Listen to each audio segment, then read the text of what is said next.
რა პრობლემას შეიძლება შეგვიქმნას. ავირჩიეთ შესაბამისი სორტამენტი დუტავრისათვის. შემდეგ მეორე ეს არის კარობკა შველერებისგან შედგენილი. ეს გვაქვს რა სორტამენტის არის ვნახოთ. კარობკა შველერს უყოლო ნუტრენეს გრანე ეტალოკი. შველერს უყოლო ნუტრენეს გრანე და 24 ნომერი. 24 ნომერი შველერი. კი ბატონო. შემდეგი გვაქვს სარიელა შველერი შიდა სვეტებისთვის იგივე სორტამენტის არის ესა. აქაც ავირჩიოთ 24 ნომერი. ოკეი. შემდეგი გვაქვს ესა ზედა სარტყელი, ქვედა სარტყელი და ეს ირიბანები და დგარები, ხო? ყველგან არის გამოყენებული ორი უგოლკა. ორი უგოლკუთხოვანი.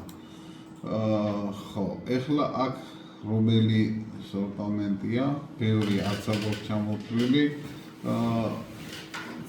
ეს გვაქვს თანაბართაროებიანი. ხედავთ, ორი ესეთი თანაბართაროებიანი ეს არის ვარიანტია. ვნახოთ ერთში არის თუ არა მოცემული ეგა, ანუ 100 10-ზე უნდა იყოს, 120 10-ზე უნდა იყოს და 75 6-ზე უნდა იყოს. ყველა არის. მოდი ავირჩიოთ 75 6-ზე. ოკეი. და ნახეთ რა ვშევით, ეხა ბევრი რო აღარ ვეძებოთ მე ეგ სორტამენტში, ჩემთან კი 6 გამოჩნდა სორტამენტის ისა, მაგრამ ახალ ვერსიებში ეს ბევრია, გამიგეთ ეს სორტამენტები ჩადებული და ბევრი რო არ ეძებოთ ხოლმე. აი ამას მონიშნავთ, დააკოპირებთ ორჯერ, აი ამას გადანიშნავთ, მიცევთ ცვლილებას და სორტამენტი უკვე არჩეული გაქვთ, მარტო აირჩევთ კეთებს, ხო? 100 10-ზე. ხო? მონიშნავთ ამას, მიცევთ იზმენიც და შემდეგ იქნება 120 10-ზე. ოკეი. გასაგებია? გარდა ამისა, ჩვენ უნდა შევარჩიოთ ეხლა ფოლადის მარკა. ამისათვის ჩვენ უნდა გადავიდეთ, ნახეთ, გადავიდეთ ერთ-ერთი ავერჩეთ მაგალითად დუტავრი 36 და გადავიდეთ სტალზე. გადავდივართ მეტალზე, ანუ აქ მეტალზე, მივცემთ დაბავიც და ნახეთ აქ არის ფოლადის მარკები. ხედავთ C225, C245. არჩეული არის აქ C245 მარკის ფოლადი. მივცეთ ოკეი. მარკაც შევარჩიეთ და გარდა ამისა უნდა შევარჩიოთ უკვე დამატებითი მახასიათებლები იმისათვის რომ პირველი და მეორე ჯგუფის მდგომარეობით მოვახდინოთ გაანგარიშება. მივცეთ დაბავით, გამოდის ესეთი ცხრილი, სადაც სათითაოდ ყველა ელემენტისთვის უნდა შევქმნათ მივცეთ დამატებითი მახასიათებლები. დავიწყოთ კოჭისგან. ავიღეთ ბალკა აქ, დავარქვათ კოჭი და უნდა მივცეთ საანგარიშო სიგრძეები და ვეუბნებით რომ ხელით შევიტანოთ ეს კოეფიციენტი და ვაძლევთ 0.33-ს. რას ნიშნავს 0.33, მეგობრებო? ნახეთ, ეს კოჭი, რომელიც მოცემულია აქ, აქედან თავიდან ბოლომდე 3 ტოლ ნაწილად არის დაყოფილი, ხო? ესე არის 3 ცალი იყო 4 მეტრიანი ეს კოჭი.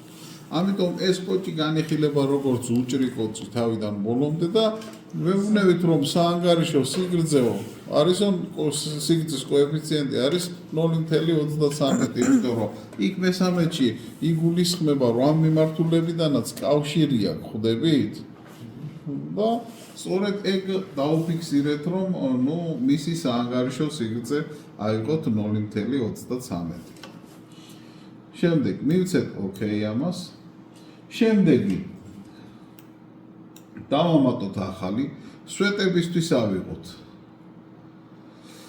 ესე იგი სვეტი კოლონა პირდაპირ მონიშნული არ ჩაუწეროთ რომ ეს არის სვეტი. აქაც ერთი რამე დაგვავიწყდა კოდში ერთი რაღაც მითითება და დავაკორექტიროთ. აქაც ხელით მივანიჭოთ კოეფიციენტები. ნახეთ, აქ არის ღერძები KZ, KY და KB. ანუ Z ღერძის მიმართულებით საანგარიშო სიგრძე, Y ღერძის მიმართულებით საანგარიშო სიგრძე და თითონ სვეტის საანგარიშო სიგრძე.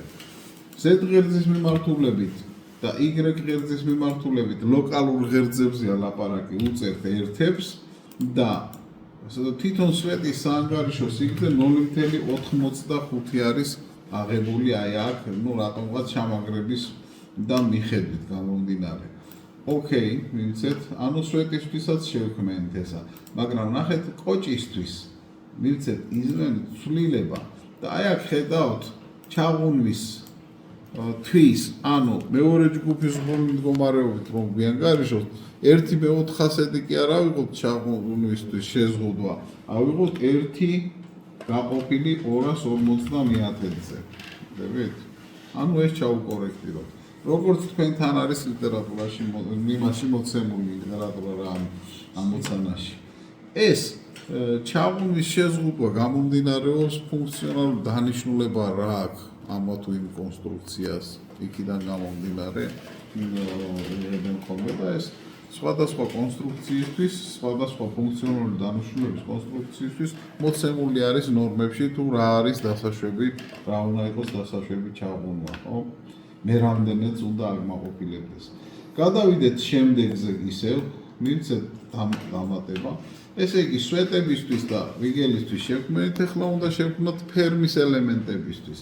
ამიტომ შევდივართ, აი აქ დავაყენოთ ფერმის ელემენტებისთვის, რომ ვაპირებთ შეზღუდვების დაყენებას. შემდეგ, აი აქ ფერმის ელემენტები, ანუ ფერმის ზედა ან ქვედა სარტყელი ან საყრდენი ელემენტებია, ხო? ჩვენ გვინდა ზედა სარტყელისთვის, ამიტომ ეს უნდა დავუტოვოთ. და ზედა სარტყელისთვისაც აი აქ უნდა მოვუნიშნოთ, რომ ხელით განიხილოს ესა და ერთებს უწერთ. ანუ ნახეთ, ეს რატომ ერთებს ახლა ვეგეთქვით. ეს განიხილება ცალ-ცალკე კვანძიდან კვანძამდე და მისი სიგრძეც აიღება 1 სტოლი, ხო? ანუ იქ იყო KZ და KY ამ მიმართულებით და Y მიმართულებით, Y მიმართულებით. აი აქ იგულისხმება, რომ ის პრაგუნებს, რომელსაც ვიზახით, გადის ზუსტად კვანძებში, ანუ კვანძებით კვანძიდან კვანძამდე თავის სიგრძით რო აიღოს, ეგ კოეფიციენტები ჩაუწერეთ. უბრალოდ დაგვავიწყდა აქ, რომ ეს იყო ზედა სარტყელი. აი აქ ჩაუწეროთ მაინც ზედა სარტყელი. და ოკეი. ეხლა შევქმნათ ქვედა სარტყელისთვის. ამიტომ მივცეთ და ვავიწყდე ერთი დავამატოთ, ავირჩიოთ ისევ ფერმის ელემენტები, ისევ სარტყელი არის და ამიტომ იგივეს უტოვებთ აქ. აი აქ ჩაუწეროთ ქვედა სარტყელი, ქვედა სარტყელი. ნახეთ, აქ ქვედა სარტყელი განხილულია თავიდან ბოლომდე, როგორც ერთიანი კვეთი, გამიგეთ? თლიანი კვეთი, უჭრილეთ. ამიტომ როგორ 0.33 უნდა ჩაუწეროთ. ანუ აქ მივცეთ ესა და ხელით ჩაუწეროთ 0.33 და 0.33. ოკეი. და ბოლოს ისევ ერთი დამატება მივცეთ. ისევ ეს რომ არის ირიბანები დავარქვათ.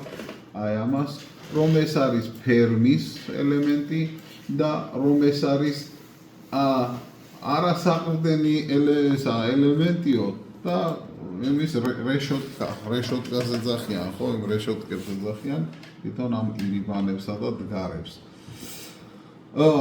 შემდეგ, აი აქაც ამის კოეფიციენტები არის 1, იმიტომ რომ თავისი სიგრძით მაგას არაფერი აღარ კავშირი სხვა აღარ აქვს, ხო?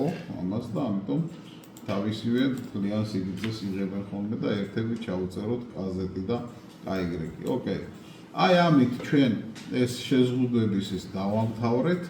ეხლა უნდა მივანიჭოთ ყველაფერს თავთავისი, ესე ვთქვათ, მახასიათებლები. ამიტომ ნახეთ, ჩართულია აქ როგორც სიხისტი, ასევე მასალები, ხო? დავიწყოთ, რითი დავიწყოთ? გადავიდეთ ჯერ სიხისტეზე, ავიღოთ დუტავრი 36, გადავიდეთ შემდეგ სტალზე და ავიღოთ კოჭი არ არის ესა? კოჭი, ხო? მოვნიშნოთ კოჭი აქიდან აქამდე და მივიცეთ ალამი. კი ბატონო, ანუ ეს კოჭიაო და უნდა და 5 საანგარიშო კვეთს მოგწევს თითოეულ აი ამ მონაკვეთში, ხო? კი ბატონო, იყოს 5 თუ მინდა 10 ჩავუწერეთ რა მნიშვნელობა. ეს უბრალოდ მნიშვნელობები რომ გამოგვიტანოს იმ კვეთში ძალვებისა, ხო? შემდეგ შევიდეთ ისევ სიხისტეში, შემდეგ იყოს განაპირა სვეტები. ამისთვის კაროვკა შველერებისგან გვაქვს განაპირა სვეტებისთვის, ხო? მოვნიშნოთ ესა, გადავიდეთ სტალში, სვეტები ჩავურთოთ, მოვნიშნოთ განაპირა სვეტები, ხო? და მივცეთ ისე ალამი. ეხლა აქ სვეტები ისევ დარჩება შუა სვეტებისთვისაც, ხო? მაგრამ აი აქ სიხისტე შეიცვლება, ერთი შველერი გვაქვს, ხო? შუა სვეტებისთვის. აქედან აქამდე მოვნიშნოთ ეს სვეტები და მივცეთ პირდაპირ ალამი. შემდეგი რა გვაქვს? ფერმის ზედასარტყელი. აი ასოციაცია არის ფერმის ზედასარტყელი. აქ მონიშნავს როგორ გავაკეთებ, იცი? ავიღე ელემენტების მონიშნა და გამოვიყენე ეს რა ქვია, შემოხაზვა, ღრუბელი. ნახე? აი ესე მოვხაზავ ისეთნაირად, რომ მარტო ზედასარტყელის ელემენტები მოიქცეს სრულიად შემოხაზულ ჩარჩოში, ხო? მოვნიშნე ზედასარტყელი, შემდეგ გავააქტიურე ზედასარტყელის სიხისტე, გადავედი სტალში და რომელია აქ ზედასარტყელი? არის ესა ზედასარტყელი, გვირქმევი. ხო? და მივცეთ ალამი. ეხლა ქვედასარტყელი მოვნიშნოთ აქედან აქამდე. აი ქვედასარტყელს აღარ დავარქვით და ეს არის მეოთხე რაც შევქმნით. გადავიდეთ სიხისტეებში, აქ 100-100-1000 არის მისი სიხისტე და მივცეთ ალამი. და ბოლოს გავააქტიუროთ 75-75-6-ზე, გადავიდეთ სტალში და გავააქტიუროთ ბოლო ესა რეშოტკა რო შევქმნით, მოვნიშნოთ აი ეს რეშოტკის ელემენტები, ანუ ირიბანები და დგარები და მივცეთ ალამი. ამით ჩვენ, ნუ როგორც სიხისტეების, ასევე ეს მახასიათებლების მიცემა დავასრულეთ, ხო? მოდი ახლა მე ამას იმ კვანძების წერებას გამოვურთავ, ნუმერაციას არაფერში აღარ გვჭირდება ესა და გადავიდეთ დატვირთვებზე. მოდი შევქმნათ დატვირთვების ცხრილი, მაგრამ მანამდე ნახეთ კონსტრუირების ვარიანტი. ჩვენ მიჩვეულები ვიყავით, რომ როდესაც რკინაბეტონს ვანგარიშობდით, ვიღებდით ხოლმე RCO-ს, ხო?